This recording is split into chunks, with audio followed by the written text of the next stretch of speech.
বাহ, ঢাকা থেকে লোক এসে আমার বাগান কিনবার। বাগানটা তো অনেক ভালো।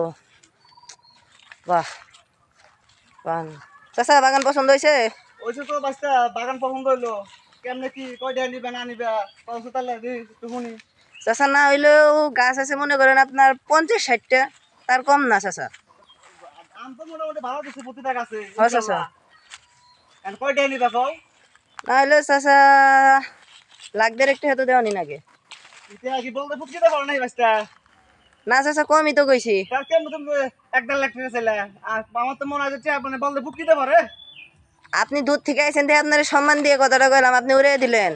হ্যাঁ, এটা কি কথা রাখার মতো কথা বলেন নাই আপনি? পাশের গ্রামের লোক বাগান দাম করে 2 লাখ টাকা, আপনি 1.5 লাখ টাকা করলাম, তাও যদি না দেন তা আমার করার কিছু নাই। আমার 1.5 লাখ টাকা বাগান দিবেন কে? আপনি বাগেন ইন থেকে, হ্যাঁ আপনি বাগেন নিলাম না বাগেন বাগেন এই যাবে থেকে। আমার আমার আমার আম বাগানে আহনি যাব না। আপনি বাগেন এই লাঠি দিয়ে পিটামু শালা, যাইন থেকে লাঠি দিয়ে পিটাবেন কি আপনি? যাইন থেকে লাঠি দিয়ে পিটাবে? বাগেন থেকে শালা। ঠাকুনি যাব না। ঠিক আছে এ লাঠি কই রে, লাঠি দিয়ে পিটে শালা, যাস নাই তুই, যা বাগেন থেকে। হ্যাঁ, আর ভুলেও যেন আমার বাগানে না দেই, বুঝছস?